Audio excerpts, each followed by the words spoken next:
Hello and welcome to Bar20arms. Today we're going to show you it's real cold outside and we can't do a lot of shooting, so we want to show you our hunting area. Now this is slash our shooting area, but in the winter the range shuts down and we deer hunt. But this is how we do it. We start right here, and this is you know, our shoot point. It's you know, nice and comfortable. It's out of the wind, so it's a lot easier than sitting out behind a tree. But we're going to walk you through it. We're going to take a walk. We're going to go down and show you our food plots and where we feed them. Then we'll go down to our box stand where we hunt out of more in the beginning of the year when they're a little more skittish. But we're going to take you a walk through it, behind the scenes of Bar20arms hunting. Let's take a walk. All right, here we go. This is our 25-yard shooting backstop, and you can see we've got water over here. We've got a barrel, a half-cut barrel that's buried a little bit. Gives the deer a little bit of water. We have a big food plot in here. It's pretty much all died out, and the deer got on it pretty early. And we also have another food plot on this side, and we've got the right amount of cover. We've worked on it for several years. Deer, they like brush, they like cover, concealment, but they need that food. So we've given them up here on this place 2 different food plots, and like I said, they're pretty much all gone now. But we usually put one here and over here. So let's walk on down, and we'll go down to the box stand, and we'll take a look at it. Okay, we've walked over the hill a little bit, and up here we have our box stand. It's you know, it's not very high. How far would you say? 15 foot? It's, you know, not real high in the air, but it's high enough that they walk under and around. It's comfortable. Well, before Thanksgiving it's comfortable for 2. After Thanksgiving, comfortable for half of 1. It's in a perfect location overlooking the bluff line that we have below us. And you can see right here, here's our 100-yard range right here. So as a reference point when we're doing our shooting videos, our stand is really close to our 100-yard range. And then right here we got another food plot. Cleared out here. We have our, you can't really see it probably too well right there, but we have another barrel that's we buried in the ground, and the water we keep filled to the surface. And then behind that, in that little clearing, we have a food plot. Like my partner said, you know, it's the dead of winter, so everything's dead right now. But spring, it comes back, and it's got everything you can imagine in it. It just keeps them healthy, you know, give them something to chew on. These dead trees, you know, we take out every year. Our food plot gets a little bit bigger. We use the dead trees for firewood, warm our shop, and we just extend it out. It's more area for the deer to bed down and relax in. We're going to go up next from here, going back up the hill. On the other side of the property, we have a couple of stands, ladder stands that we use. It's more in thicker, brushy area, but usually that's where you get your big bucks. And that's why we haven't caught one on film yet. They're just too hard to see like that. So let's take a walk up there and take a look. All right, we're in our what we call our cedar thicket, and it's really, really brushy. And we usually start here hunting here first, and we get the big ones in here. We did shoot 2 really nice bucks right off at the beginning of the season, but we didn't get them on. We didn't videotape them. Just didn't work out. But we're gonna have them mounted, so we'll show you that later on. But this is our cedar thicket. We have several stands in here. And when we start out in the season to get the big bucks, that's where we go. And you can see there's a lot of trails through here, a lot of rubs on the trees and scrapes. This is a really hot area right here. Well, let's walk on up and I'll show you our stand. Okay, this is one of our stand areas. As you can see, it's pretty thick. It's obviously not the thickest area, but it is pretty thick. And because of this big cedar grove here, they come in through that thick stuff on this side from the north side and from the south side, and they just kind of merge in this area. And actually right behind where the camera is, there's a big bedding area, so they stay in this thick stuff where it's nice and safe. Got a couple rubs over there, and we have located our stand in a premier location. And there's actually a super highway, deer highway, that runs right by there. It's perfect. Matter of fact, there's one right here too. Can you see it? It's pretty. We didn't even camouflage it, but it's pretty hard to see. I'm gonna go over there and show you. But this is the kind of stuff that you'll find them in early in the season in our area. Now, of course, this is not the rule of thumb for everywhere, but in our area, this is where they are in the beginning. When they're scared, first couple of shots, you know, this is the thick stuff they like to hang out in. And then we move out to the open area. But I'm going to go over there and lean on that stand, show you where that's at.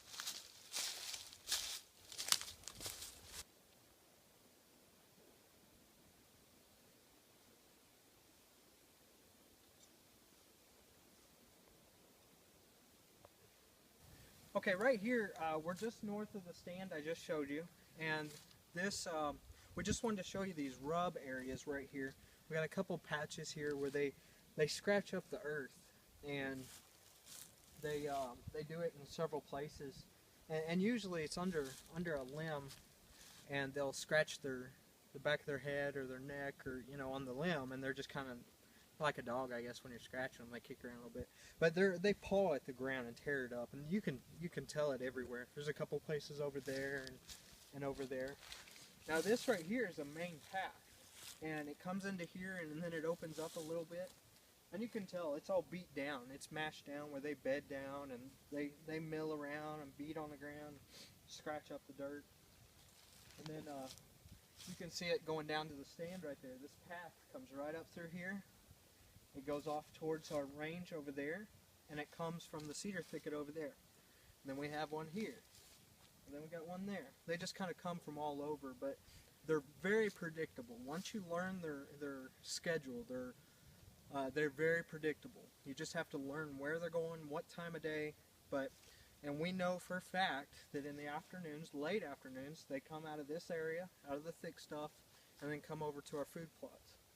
So, and it's evident in the paths because they're beat down. They look like a hiker's trail. They're just mashed down leaves, and it's very smooth. But this area right here is primo hunting spot for buck, because early season, you're up in that stand, they come out of this thick stuff, they get brave, they want to get out in the open, and they come in here, they feel a little bit safer because it's still pretty thick, but it's enough room to move around and chase the doe and all that business. But it's a primo spot for buck, and it's very fruitful for us here. But where are we heading to next? Okay, we're going to go back this way towards our range, our food plots. So right now we're to the west of our range, so if you're keeping track. So let's move on over there, take a look. Okay, what we have, from one that we had shot, I got a hoof. I want to show you to go into more detail on the scrapes. You know, it's a marking, a territorial thing, and also a mating thing that they basically on the hind. This is a front hoof, but I'm just showing you on the hind hoof, right in this area. Actually, it's a little higher up. It's above the second joint. There will be a bag, a scent gland, and it's real hard if you touch it. It's really a hard gland, but inside there's a, let's call it a tube, but it's a vein, a big vein that comes down the leg, and it goes into the foot, and it actually comes out between the hooves. And if you've skinned a deer leg, you know what I'm talking about. You can't miss it. But as they're pawing at the earth, they're releasing that scent gland into the dirt, and they're just marking that territory. Hey, this is Bob's area, here. And it's also a way to relate to doe. Doe excrete a female. I don't know the scientific term, but it's like an estrogen or it's a female scent that they release, and they to announce to the bucks that they are ready for mating. So the bucks use that as their territory, and when a doe secretes their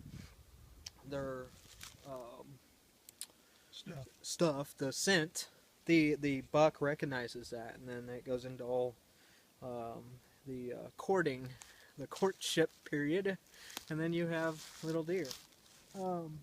But that's really all there is to it. It's just a little tube that runs down the hoof. They scratch it up, they release the scent, and then that's their area. And that's why you'll see two bucks fighting over a little area, a little scrape. You know, they'll be bucking horns. You know, he's telling him that I'm the dominant buck, this is my area, and one will win, and one will lose. The loser will go to another area. But anyway, we want to show you one more area, and then we'll cut the video. But we're going to go down here, back to our first spot down here, and we're just going to show you, in reference to our past three videos, hunting videos, where we shot these deer in relationship to where we are. So let's go over this. Okay, in closing, we're right back to our food plot area. Food plot there, food plot here. But I just wanted to show you, when we did the 1903 video and the Swiss video, those were both killed right here behind me. And there's actually a path that runs right there in between these two lanes. And in that video, they kept bunching up, and I had a terrible time getting a shot. But one finally moved out where I could get a shot. But that's right where it happened. And then of course they ended up running straight down the hill a little ways, not far, about 20 yards. But this is really the prime time area for later in the season, because this is the food plot area, the water area. This is where they like to come and hang out. But it's kind of a meeting place for both herds. But we have our thick stuff that we hunt. It's almost impossible to film. Our cameras, they beep when you turn them on. They make noise. It's almost impossible to film. I'll be very surprised if we ever get a good buck video for you. But we just don't have the professional equipment. And they're real deer. They hear a sound, a twig break, you know, they take off running. They're not going to stick around. So, but anyway, that's Bar20arms hunting area in our actual hunting range. But winter hunting, rest of the year shooting. But thanks for watching. Come back and see us soon. Bar20arms.